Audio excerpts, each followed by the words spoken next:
everyone, Ariel Adams here with theblogtoread.com. Please subscribe to Blog to Read videos on YouTube and like this video if you find it useful.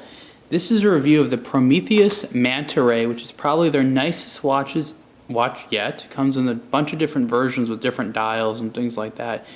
And when you get the watch, it even comes with a different bezel. So you have this bezel, which is in steel, and then there's another bezel that you can put in yourself, which is black, which is really, really cool as well. And both of them look good. And I like that they've done that.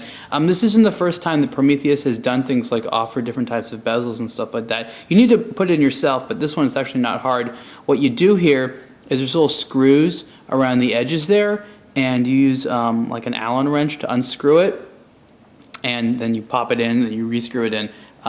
Watches like this are for people who are hands-on like that. You don't need to be, but you definitely can be. For example, the bracelet here, you look here, there's all these little screws here. You got to take the screws out yourself if you want to size the bracelet, and you need to do it from both ends. And so this is definitely a tool watch for people that like to use tools, and I happen to be one of those people, so I enjoyed sizing it myself. The bracelet's actually pretty nice. I'll get to the watch itself. Nice action there.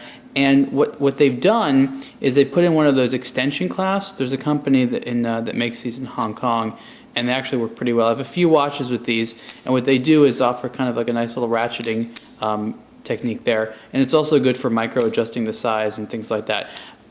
The case itself is about 44.5 millimeters wide, which I like. It's steel. It's a heavy watch, and this is of their Swiss-made collection. So inside of this watch is a Swiss ETA 2824 movement. Of all the dials available, the orange one is probably the most bold, and it's kind of a very Doxa-esque orange. It's not like an electric orange. It has sort of it looks like the fruit. It's an orange color of the fruit. There's also white dials and black ones, and there's also a variation of the hour indicators. I like that they've done that. It's not all just different colors with the same looking dial. On the wrist, very comfortable. It's a nice looking watch. It's large. But it's got a good tool look. This sort of barrel-shaped case with the round bezel and the round dial is good. That's always my favorite style of divers' watches, where they have this barrel-shaped case, but the bezel and the dial itself are round. The crown is put here at 4 o'clock. That's kind of cool, so it doesn't dig in your wrist. And there's an automatic helium escape valve here. The watch itself is water resistant to about 1,000 meters. They say 1,001. Say it's 1,005. They say 1,020. It doesn't matter. You're not going that deep. It's fine.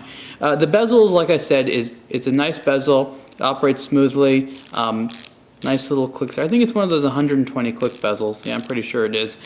And there's a little lume pip at the tip there. Lume on this version isn't going to be as good as the other ones, and that's because the hour indicators are a little bit smaller. The lume's still good, but there's some versions with a little larger hour indicator. So if you're actually serious about diving and want something with the biggest amount of lume, there are other dials of the Manta Ray available as well. On the back of the watch, I still have the blue plastic on there, as you can see, there is a engraving of a Manta Ray. Of course there is. What else would there be?